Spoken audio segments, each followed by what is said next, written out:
अब इसकी तरफ आ जाते हैं। अब हमने इसके अंदर पुट करना है और टी को फाइंड करना है। अब टी को फाइंड करना है, डी आपके पास क्या है, D is equal to 16 T square है, टी स्क्वायर है। अब ये आपके पास क्या होगा, 64 इज इक्वल टू 16 के टी स्क्वायर, ये आ गया। अब ये जो टी स्क्वायर है ये आप इधर ही रहने दें और ये यहाँ पे जो है मल्टीप्लाई हो रहा है, इधर जाके क्या हो जाएगा, डिवाइड हो जाएगा। तो मैं टी स्क्वायर को इधर कर लेती हूँ, यहाँ पे मेरे पास आ जाएगा 64 16 डिवाइड हो गया। अब मैं कोई ऐसा टेबल सोचूं जिसके साथ मेरा ये कट जाए। अब कौन सा टेबल होगा जिसमें ये कट जाएगा और मुझे इजीली मुझसे कट भी जाएगा।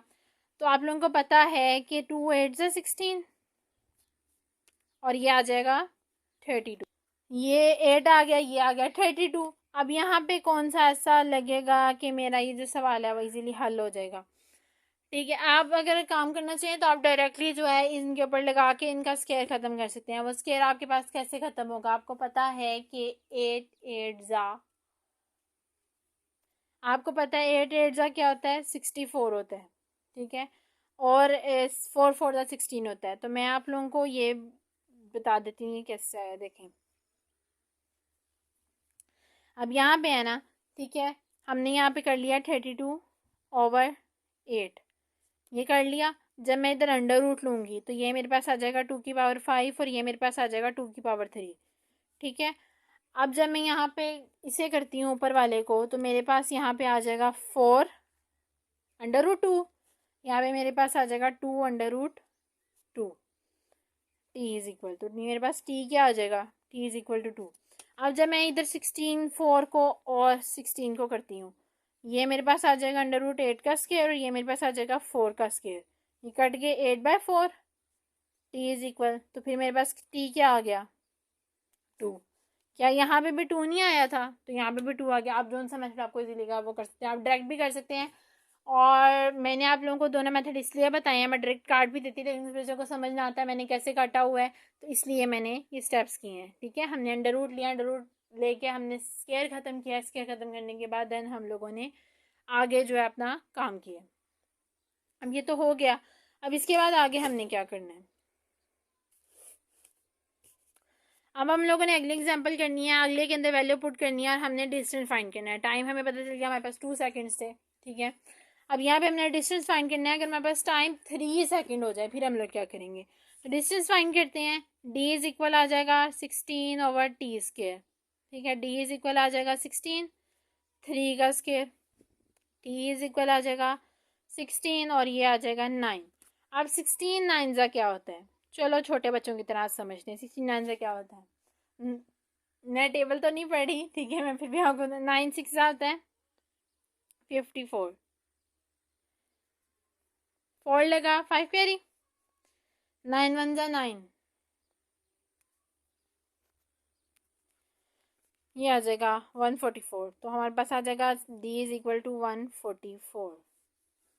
ठीक है, तो ये हमारे पास डिस्टेंस है कि अगर हमारे पास टाइम 3 सेकंड होगा तो हमारे पास कितना डिस्टेंस आएगा, और हमारे पास जो डी है वो 64 होगा तो हमारे पास कितना डिस्टेंस आएगा, ये चीज़ हो गई। अब हमारे पास इसकी एक्टिविटी हो गई, हमने इसकी एक्टिविटी देखनी थी, हमने वो एक्टिविटी कर ली है। अब एक्टिविटी के बाद हम लोग कहाँ आ जाते हैं, हम आ जाते हैं एग्जाम्पल नंबर 2 पे। अब एग्जाम्पल नंबर 2 पे उन्होंने हमें क्या दिया हुआ है, उन्होंने हमें कहा है कि हमारे पास y जो है वो डायरेक्टली प्रोपोर्शनल है, पहले x था अब y आ गया। तो उसमें उन्होंने हमें कहा है कि हमारी एक इक्वेशन जो है वो कनेक्टेड करी है एक्स एंड वाई के। उसके बाद उन्होंने कहा है कि कांस्टेंट वेरिएबल के का रिलेशन एक्स एंड वाई के साथ क्या है जब हमारे पास एक्स 7 हो और वाई 6 हो। उसके बाद उन्होंने हमें कहा है कि हमने वैल्यू फाइंड करनी है वाई की अगर हमारे पास एक्स 21 हो। अब ये आपके पास क्वेश्चन आ सकता है, ये आप लोगों ने ये रिमेंबर रखना है। ठीक है, इसके अंदर बहुत से मेथड पूछे गए हैं तो ये आपसे पूछा जा सकता है। अब मैंने आपको ऊपर हम लोगों ने सिर्फ रिलेशन और वैल्यूज फाइंड करना सीखा, यहाँ पे उन्होंने नई चीज़ भी फाइंड कर दी, हमें कनेक्टेड इक्वेशन बतानी है। कनेक्टेड इक्वेशन क्या होती है, इक्वेशन का कनेक्शन फाइंड करना है। अब वो क्या होता है उसके बारे में हमें तो पता नहीं होगा। ठीक है, तो अक्सर बच्चों ने कंफ्यूज नहीं होना। ठीक है, this is just a question, इसे इजीली क्वेश्चन की तरह ही लीजिएगा और अपने आप को रिलैक्स रखिएगा। ठीक है, नॉट बी लाइक दैट कि पता नहीं क्या आ गया, पता नहीं क्या बनेगा। और अक्सर ऐसे स्टूडेंट्स करते होते हैं, ये तो यार मुझे नहीं आता, मैं तो ये कर ही नहीं सकता, पता नहीं कैसे होगा। तो मैं आप लोगों को एक ही बात कहूँगी कि trust your self, you can do everything. बताऊँ क्या, हम लोग इस एज में जब होते हैं ना, तो हम खुद को बहुत ज़्यादा डाउन समझने लग जाते हैं कि हमसे कुछ नहीं हो सकता। जबसे रियलिटी ये होती है कि हम इसी एज में सब कुछ कर सकते हैं, और हम इस एज में तवज्जो नहीं देते। जब हम आ जाते हैं बड़े लेवल्स पे आ जाते हैं, तो फिर हमें अफसोस होता है, वाकई ही होता है कि काश हम तब अपने आप पे फोकस करते। तो आज दुनिया हमें उस नज़र से ना देख रही होती जिस नज़र से जो है हम किसी और को देख रहे हैं। तो बहुत ज़्यादा चीज़ें मैटर करती होती हैं कि देखो यार, इस बंदे ने मेहनत किया और ये कहाँ पे है, और आपने मेहनत किया, आप कहाँ पे हैं। मैं ये कहूँगी कि आपने कभी मुकाबले में नहीं जाना है, कभी खुद का कंपैरिजन किसी के साथ नहीं करना है, क्योंकि ज़्यादा कंपैरिजन करने से हमारी जो ज़िंदगियाँ होती हैं वो ख़राब होती हैं। क्योंकि हम कंपैरिजन की दौड़ में इतना आगे चले जाते हैं कि हमें ये तक भूल जाता है कि हमारी ये ज़िंदगी जो है वो कितनी कंजर्व थी हमारे लिए। ये भूल जाते हैं हम, यहाँ तक भूल जाते हैं कि हमने खाना क्या, हमने पीना क्या है। मैं अक्सर ये बात कहूँगी, स्टूडेंट्स को भी कहूँगी, और मैं अक्सर कहती भी होती हूँ। मतलब अक्सर मैं अपनी मामा से जो होता है ना, मैं उन्हें भी कह देती होती हूँ कि मम्मा प्लीज़ कंपैरिजन मत किया करें। बताओ, आपको मैं ये नहीं कहूँगी कि अपनी मम्मा को टोकें। माएँ जो होती हैं वो अपनी बेहतरी के लिए कहते हैं कि देखो ना, फलानी का बच्चा ये कर रहा है, तो मेरे बेटे के अंदर ये खूबी क्यों नहीं है। क्योंकि हर माँ अपने बच्चे को अच्छा देना चाहती है, मैं कभी भी किसी की माँ को गलत नहीं कहूँगी। बाकी हम लोग जो होते हैं, हम कभी भी अपनी माँ के प्यार को नहीं समझ सकते। ये बात मैं गारंटी के साथ कहती हूँ कि हम नहीं समझ सकते। हम हज़ार कोशिशें भी कर लें तो हम वो सिला, वो मोहब्बतें, वो चीज़ें नहीं दे सकते जो वो हमें देते हैं। वो हमारे बार बार गिरने पे हमें एक नई चीज़ और नई नई उम्मीद के साथ खड़ा करके कहते हैं कि you can do this, you can do. और अक्सर ऐसा होता है, और ये लाइफ का रियल एक्सपीरियंस है। आप देखेंगे अक्सर आपके बहन भाई भी आपका मजाक उड़ाते हैं, यहाँ तक कि आपका बहुत ज़्यादा आप मेंटली स्ट्रेस हो जाते हैं। मैं आपको बताती हूँ, बहुत से लोग इस चीज़ से खुद सुसाइड कर लेते हैं कि हमें इतना ज़्यादा मेंटली टॉर्चर क्यों दिया जा रहा है। आपकी तो एज भी बहुत छोटी है, तो आपको ये बात बहुत बुरी लगेगी। अक्सर लोग तो मुझे यहाँ पे सुनते ही छोड़ जाएंगे कि ये तो मौतों की तरफ जा रही है। बट मेरा ऐसा कोई मकसद नहीं है। आई एम सॉरी कि मेरी बात बुरी लगी हो, लेकिन मैं इतना कहूँगी कि अपने आप को बेस्ट करें, अपने आप को बेहतर बनाएं। क्योंकि हर इंसान के अंदर अगर खूबी है तो हर इंसान के अंदर खामी भी है। अब मैं हूँ, अगर मुझे मैथ आता है तो मेरे अंदर भी कुछ ना कुछ ऐसे मैथ के मोमेंट्स, मिस्टेक्स होंगी जो मेरे अंदर पाई जाती होंगी। ठीक है, मेरा भी कुछ इतना परफेक्ट मैथ नहीं होगा, मैं भी करती थी तो मुझे आता है। मैंने अगर सारी ज़िंदगी मैथ नहीं किया तो मुझे कैसे पता होगा कि यार ये साइन डायरेक्ट है और ये इनडायरेक्ट है। चलें, बातें तो हमारी साथ से चलती रहती हैं, वो तो हम मेरा रेगुलरली डोज है जो मैं आपको देती हूँ। तो हम इसे देखते हैं इसमें क्या करना है। अब ये देखिए, उन्होंने हमें गिवन दिया हुआ है y डायरेक्टली x। ठीक है, हमने इसका रिलेशन बताना है। पहले तो हमने ये इक्वेशन बताई, ये हमारे पास इक्वेशन कनेक्शन है। ठीक है, आप लोग परेशान हो रहे थे इक्वेशन कनेक्शन क्या है। वो आपके पास वेरियस से डायरेक्टली प्रोपोर्शनल जो आता है, जब आप उसे कांस्टेंट में चेंज करते हैं तो आपके पास इक्वेशन कनेक्शन आ गया। उसके बाद बी में उन्होंने हमें क्या कहा था, हमने वैल्यूज पुट करनी है। जब हमें पता है y इज इक्वल है के एक्स के, तो हमारे पास y की वैल्यू क्या है 6, और x की वैल्यू क्या है 7। ठीक है, तो हमारे पास k क्या आ जाएगा 6/7। ठीक है, अब जब हम k की वैल्यू पुट कर देंगे यहाँ पे, तो हमने y फाइंड करना है। y is equal to 6/7x, y इधर ही रहेगा। k की वैल्यू क्या है, x की वैल्यू क्या है 21, 6 इज इक्वल टू 7, 21। तो मेरे पास यहाँ पे क्या आ जाएगा 7 3 ज़ा, और 3 वो तो हमारे पास y क्या आ जाएगा 18। हो गया। उसके बाद नेक्स्ट हमारे पास एग्जांपल आ जाती है। एग्जांपल नंबर 3, उन्होंने उधर उन्होंने हमें कहा हुआ है कि हमारे पास ए जो है वो वेयरलेस डायरेक्टली प्रोपोर्शनल स्केयर है, किसका, आर का। तो हमारे पास ए की ये वैल्यू है और आर की ये वैल्यू, और हमें जो है वो ए फाइंड करना है। मतलब पहले हम के फाइंड करेंगे, फिर के फाइंड करने के बाद हम लोग ए फाइंड करेंगे। ठीक है, क्योंकि हमें ए की आर की जो है वो दो वैल्यूज बताई गई हैं, एक 9 बताई गई है और एक उन्होंने 14 बताई है। ठीक है, तो इन दो वैल्यूज को पुट करेंगे। पहले हमारा स्टेप क्या होगा, हम ए को जो है वो डायरेक्टली प्रोपोर्शनल करेंगे आर स्क्वायर के साथ, फिर हम ए को इक्वल कर देंगे के आर स्क्वायर के। फिर हम ए की वैल्यू पुट करेंगे 78 टू 7, और फिर यहाँ पे के और यहाँ पे 9 का स्क्वायर। तो यहाँ पे मेरे पास 7 आ जाएगा, और यहाँ पे मेरे पास आ जाएगा 81 के। ये इधर मल्टीप्लाई हो रहा है, उधर जाके डिवाइड हो जाएगा। जब ये डिवाइड होगा तो इसे कटिंग करने के बाद हमारे पास के इक्वल आ जाएगा 72/7। ठीक है, जब ये आ जाएगा तो हमें पता है कि हमारे पास के जो है ए इज इक्वल है के आर स्केयर के। हमने ए फाइंड करना है, हमारे पास ए के की वैल्यू क्या है 22/7 और आर की वैल्यू क्या है 14। 14 का स्केयर लेंगे, जब 14 का स्केयर लेंगे तो फर्स्ट 14 देखो ना, 14 का स्केयर लेंगे हमारे पास 2 14 आ जाएंगे, 14 मल्टीप्लाई 14, ठीक है। एक कटेगा 2 14, 2 मल्टीप्लाई बाय 14, ठीक है। तो हमारे पास क्या आएगा, 14 को 2 के साथ करें तो हमारे पास क्या आ जाएगा 28, ठीक है। 28 को आप मल्टीप्लाई करो 22 के साथ, 2 8 जा 16, 16 लगा 1 कैरी 5 आ गया, 2 8 जा 16 1 कैरी फिर 5 आ गया, आपके पास आ जाएगा। तो आपके पास यहाँ पे आ जाएगा 616, हमारे पास आ जाएगा 616। अब नेक्स्ट उन्होंने हमें क्या किया है, हमारे पास y डायरेक्टली प्रोपोर्शनल है क्यूब का, ठीक है। यहाँ पे अब क्यूब ऑफ x है, ठीक है, और हमारे पास y इज इक्वल है 18 के x है इसके है। तो हमने अगर हमारे पास y की वैल्यू फाइंड करनी है, अगर हमारे पास x हो, पहले हम लोगों ने k की वैल्यू फाइंड करनी है, फिर हमने y की वैल्यू फाइंड करनी है और हमें x की वैल्यू दी गई है। तो हम लोग फर्स्ट में क्या करेंगे, हम लोग फर्स्ट में बोल देंगे कि y जो है वो डायरेक्टली प्रोपोर्शनल है x क्यूब के, फिर हम y को इक्वल कर देंगे के x के क्यूब के। फिर जब हम यहाँ पे वैल्यू पुट करेंगे 81 इज इक्वल टू 3 का स्केयर, यहाँ पे हमारे पास आ जाएगा 71 के 81 इज इक्वल टू, तो हमारे पास के की वैल्यू आ जाएगी 3, ठीक है। फिर वो के की वैल्यू को पुट करेंगे तो जब वो मल्टीप्लाई होंगे आपस में तो हमारे पास ये वैल्यू आ जाएगी। अब हमने ये इसकी एग्जाम्पल नंबर 3 कर लिया, वो कैसे किया देखें, ये तो जाके डिवाइड होगा 27 3 81 होता है, ठीक है। ये कट के 3 आ जाएगा, फिर बाद में जब हम वैल्यूज पुट करेंगे तो हमारे पास कुछ इस तरह आ जाएगा 3 इज इक्वल टू 5 का क्यूब, ठीक है। जब हम इसे मल्टीप्लाई कर देंगे तो हमारे पास 375 आ जाएगा। आप थोड़े से मल्टीप्लाई करके भी देख सकते हैं, क्योंकि अब मैं हर चीज़ स्टेप बाय स्टेप आपको बताऊंगी तो आप लोगों के लिए कुछ नहीं बचेगा, लेकिन फिर भी मैंने आपको डिटेल से बता दिया।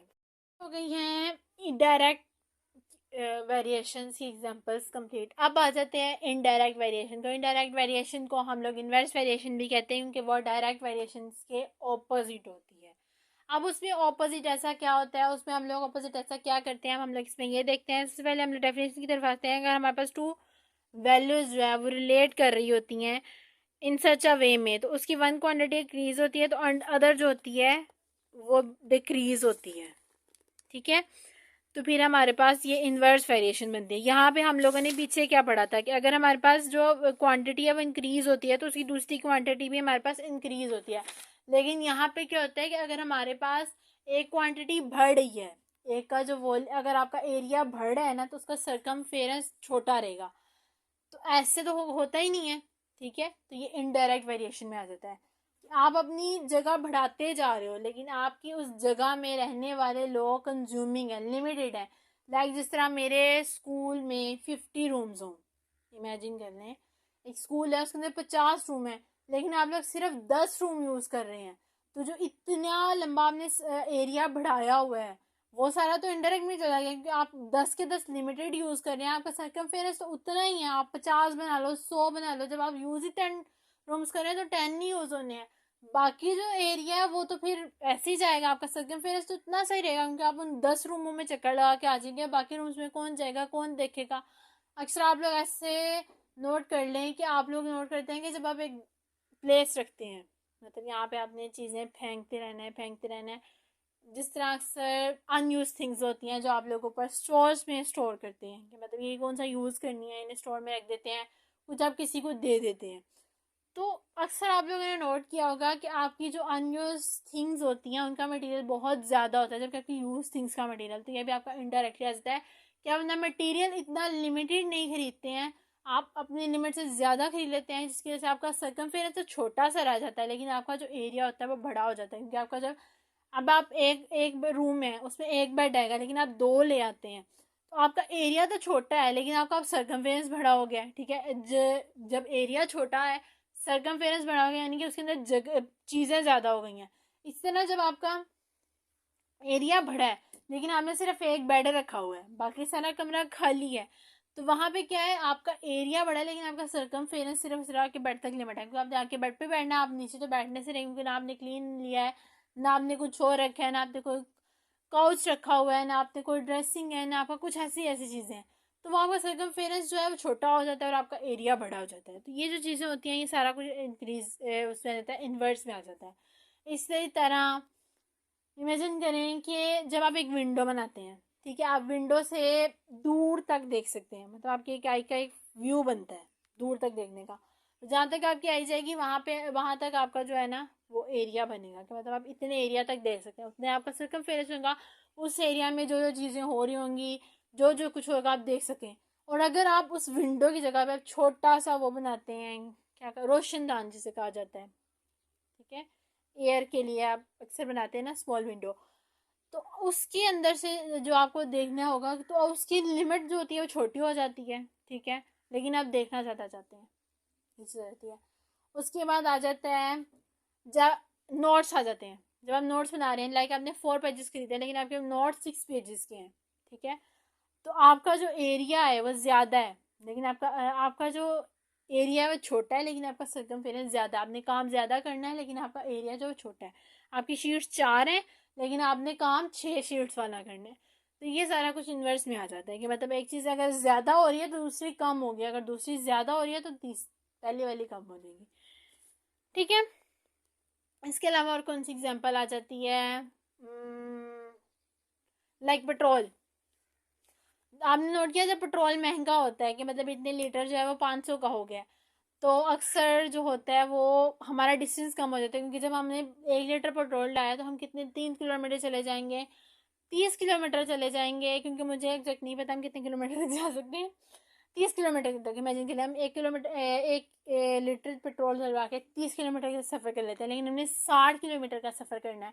तो क्या जो हमने पेट्रोल डलवाया था वो तो 30 किलोमीटर तक चलेगा, बाद में हमें दोबारा से पेट्रोल डलवाना पड़ेगा। हमारा जो एरिया है वो 60 किलोमीटर है, लेकिन जो हमारा सर्कमफेरेंस है, यानी कि जो हमारे बाइक के अंदर का सर्कमफेरेंस है, एनर्जी सर्कमफेरेंस है, वो सिर्फ और सिर्फ 1 लीटर है, यानी कि ओनली वो 30 किलोमीटर तक सर्वाइव कर सकते हैं। तो ये जो चीज़ें होती हैं ना, ये सारा कुछ मैटर करती हैं हमारे एरिया पे, हमारे सर्कमफेरेंस पे, कि हमारा कितना एरिया होगा, हमारा कितना सर्कमफेरेंस होगा, हमारी कितनी स्पीड होगी और हमारा कितना डिस्टेंस कवर होगा। लाइक जैसे मैंने आपको बताया था कि अगर आपकी स्पीड कम होगी तो आपका सर्कमफेरेंस छोटा हो जाएगा, लेकिन अगर आपकी स्पीड ज़्यादा होगी तो आपका सर्कमफेरेंस बढ़ जाएगा।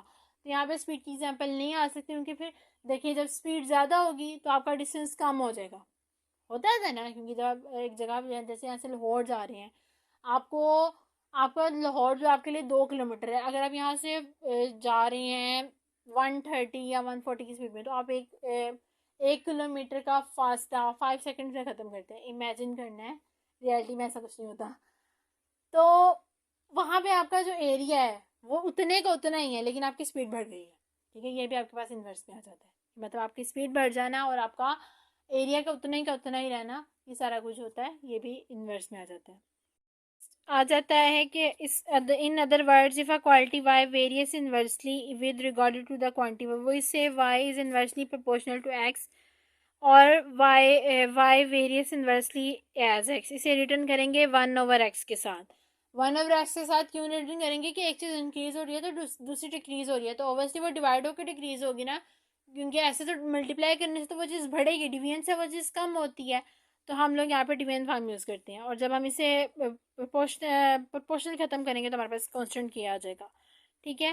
तो इसमें हमारे पास के बी नॉन इक्वल टू 0 होता है। अब इन्होंने हम यहाँ पे कहा हुआ है कि हमारे पास जो है ए जो है इन्वर्सली जो है वो एक्स के है, इन्वर्सली प्रोपोर्शनल है, तो हमने बताना है कि वाई हमारे पास इक्वल 8 है, तो अगर हमारे पास वाई 8 हो और एक्स जो है वो 4 हो तो हमारे पास के क्या होगा, और फिर जब हमने के की वैल्यू फाइंड कर लेनी है तो then find Y when X is equal to 16, तो फिर हमने फाइंड करना है वाई को अगर हमारे पास एक्स 16 हो। तो हम लोग यहाँ पे फर्स्ट में क्या लेंगे, हम लोग पहले कहेंगे वाई इन्वर्सली प्रोपोर्शनल है 1/x के, तो हमारे पास क्या आ जाएगा वाई इज इक्वल टू के बाई एक्स। वाई की वैल्यू क्या है हमारे पास 8 इज इक्वल k/4, ये यहाँ पे डिवाइड हो रहा है, उधर जाके मल्टीप्लाई होगा तो हमारे पास क्या आ जाएगा k इज इक्वल टू 8×4 = 32 आ गया। इसके बाद अब नेक्स्ट जब हम लोग करेंगे ये वैल्यू पुट करके y is equal to 32/x, हमारे पास यहाँ पे x क्या है 16, तो हमारे पास y इज इक्वल आ जाएगा 32/16। तो आप लोगों को पता है कि 16 2 32 होता है, तो आपके पास y की वैल्यू आ जाएगी 2, हो गया। उसके बाद नेक्स्ट आ जाता है अगर हमारे पास y वेरियस हो x के तो हमारे पास वाई और एक्स की वैल्यू जो है वाई की 16 है और एक्स वाई हमारे पास 16 है, ठीक है, और एक्स स्क्वायर की वेरियस है। When X is equal to, जबकि एक्स हमारे पास 5 है, अगर हमारे पास एक्स, हमने एक्स फाइंड करना है अगर हमारे पास वाई 100 हो, तो हमने फर्स्ट में क्या करना है, हमने फर्स्ट में कहना है वाई जो है इन्वर्सली प्रोपोर्शनल है 1/x के, तो हमारे पास वाई इज इक्वल आ जाएगा k/x का स्केयर के, यहाँ पे स्केयर आएगा, ठीक है। अब जब हम वैल्यूज पुट करेंगे तो हमारे पास y की वैल्यू क्या है 16 is equal to k, square लेंगे 25 का स्केयर, तो मेरे पास यहाँ पे आ जाएगा k इज इक्वल टू 5 का स्केयर 25, ठीक है। अब ये उधर जाएगा मल्टीप्लाई होगा तो k इज इक्वल टू 16 25, अब मल्टीप्लाई करेंगे 25 को 16 के साथ, 6 5 ज़ा 30, ज़ीरो लगा 3 कैरी, 6 2 ज़ा 12 15 5 2 ज़ीरो आ जाएगा 0 4, तो ये हमारे पास आ जाएगा k इज इक्वल टू 400, ठीक है। अब हमने k की वैल्यू पुट करके हमने x फाइंड करना है, तो हमारे पास y इज इक्वल आ जाएगा k की वैल्यू हमारे पास क्या है 400 और x की वैल्यू हमारे पास क्या है 100, तो हमारे पास y की वैल्यू है हमारे पास, x हमने फाइंड करना है, हमारे पास x का स्क्वायर एज इट इज ही आ जाएगा, y की वैल्यू हमारे पास क्या है 100 400 ओवर एक्स स्क्वायर, ठीक है। अब ये एक्स स्क्वायर जो है ये उधर जाके मल्टीप्लाई होगा तो हमारे पास आ जाएगा 100 एक्स का square is equal to 400, x का स्क्वायर इधर ही रहेगा, 400 को डिवाइड कर देंगे 100 पे तो हमारे पास आ जाएगा 4 के, जब अंडर रूट लेंगे एक्स के स्क्वायर का is equal to under root 4 का, तो हमारे पास एक्स इज इक्वल आ जाएगा 2 के, ठीक है। हमने इसमें ये चीज़ फाइंड करनी है, और वो पॉजिटिव माइनस है क्योंकि आपको पता है अंडर रूट की वैल्यूज नेगेटिव और पॉजिटिव में आती हैं। तो हम लोगों ने इसमें क्या पढ़ा, हम लोगों ने आज इनडायरेक्ट डायरेक्ट वेरिएशन को, हमने वेरिएशन के बारे में सीखा। हम लोगों ने इसमें ये जाना कि हमारे पास अगर डायरेक्ट और इनडायरेक्ट वेरिएशन हो जाती है तो हम उसमें क्या क्या कर सकते हैं, हम उसमें क्या क्या फाइंड कर सकते हैं, हम उसमें क्या क्या जनरेट कर सकते हैं, और हमें कैसे पता चलता है कि किस में चीज़ें इंक्रीज़ होती हैं, किस में चीज़ें डिक्रीज़ होती हैं, किस में चीज़ें सिर्फ इंक्रीज़ होती हैं, उनकी वैल्यूज़ भी इंक्रीज़ होती हैं, उनका एरिया भी इंक्रीज़ होता है, उनका सर्कमफेरेंस भी इंक्रीज़ होता है, और फिर हमने उनकी एग्जांपल्स भी देखी ताकि हमें अकॉर्डिंग टू मैथ पता चले कि हम लोग कैसे रेडियोस वेव्स और पिच और फ्रीक्वेंसीज वगैरह फाइंड करते हैं, ठीक है। इसमें हम लोगों ने ये सारा कुछ सीखा। आज का लेक्चर जो था वह हमारा इतने पे कंज्यूमिंग था, हम लोगों ने इसमें ये सारा कुछ सीखा है। उसके बाद हम लोग आ जाते हैं कि हमने नेक्स्ट अपने लेक्चर में क्या करना है। नेक्स्ट लेक्चर पे जाने से पहले मैं आप लोगों को ये बताती चलूँ, अगर आप लोगों को कोई भी डाउट हो या आप लोगों के माइंड में कोई भी क्वेश्चन हो तो आप मुझसे कमेंट बॉक्स में उसके बारे में पूछ सकते हैं, जान सकते हैं, और आप लोग मुझे कमेंट करके बता सकते हैं कि आप लोगों को क्या इशू आ रहा है। जब आप मुझे कमेंट करके बताएंगे तो ऑब्वियसली मैं आपके कमेंट का आंसर ज़रूर दूंगी और आप लोगों को ज़रूर बताऊंगी कि आप लोगों का इस चीज़ का क्या सोल्यूशन है। हम लोगों ने आज सिर्फ और सिर्फ थ्योरी रीड किया है। इंशाल्लाह नेक्स्ट हम लोग जब हाजिर होंगे तो नई नॉलेज के साथ हाजिर होंगे। और इसके अलावा आप लोगों को एक और मज़े की बात बताते चलूँ, ये जो टॉपिक है ये बहुत मज़े का टॉपिक है, आगे इसके क्वेश्चंस भी जो हैं वो बहुत मज़े के आने वाले हैं। जो 3.2 है वो बहुत इंटरेस्टिंग एक्सरसाइज है, आप लोगों को करने में इतना मज़ा आएगा कि आप लोग कहेंगे कि एक्सरसाइज ख़त्म ही ना हो। इसलिए मैंने आप लोगों के टॉपिक पहले करवाया क्योंकि आप लोग 3.1 करके बोर हो चुके होंगे, क्योंकि 3.1 में थोड़ी सी बोरिंग चीज़ें थी जिनमें अक्सर बच्चे जो है ना वो थोड़े से बोरिंग हुए होंगे कि पता नहीं क्या करना है इसमें, लेकिन इसमें तंग बोरिंग नहीं है। इसमें हम लोगों ने बहुत कुछ सीखा भी और हमने बहुत टाइम कंज्यूमिंग में विदाउट टॉक किए हमने आज सिर्फ और सिर्फ मैथ के बारे में बातें की हैं। उसके अलावा मैं आप लोगों को ये बताती चलूँ, इंशाल्लाह आप लोगों का ये लास्ट जो है मैट्रिक का स्टेप है। इसके बाद आप लोगों ने आगे अपनी ज़िंदगियों के फैसले करने हैं, आपने आगे नए बेसिक्स में जाना है। तो आप इन चीज़ों को भूलिएगा मत, क्योंकि अगर आप इन चीज़ों को भूल गए तो आगे आपके लिए मुश्किल हो सकती है। आप लोगों को मसले तो क्रिएट नहीं होंगे, लेकिन आप लोगों की नॉलेज में थोड़ा बहुत जो है वो इजाफा होगा। उसके बाद हम लोग जो है, मैं आपको एक और बात बताते चलूँ, variation, direct variation, inversely variations के बारे में, कि ये आप लोगों को आगे भी पढ़ने को मिलेगा।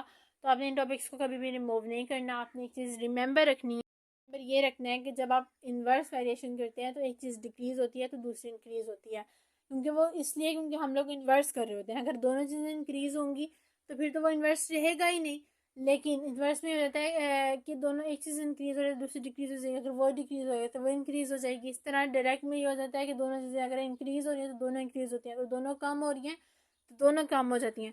और ये हमारे पास दोनों की दोनों टाइप्स किसकी हैं, वेरिएशंस की टाइप्स हैं। जब तक हमें वेरिएशन का नहीं पता होगा तब तक हम डायरेक्ट इनडायरेक्ट के बारे में नहीं बता सकते। इनडायरेक्ट दूसरा नेम इन्वर्स वेरिएशन भी होता है। हमने भी इसके अलावा ऐसी एग्जांपल्स देखी, हमने आज जाना कि हम इसे अकॉर्डिंग टू मैथ हम इसे कैसे फाइंड कर सकते हैं।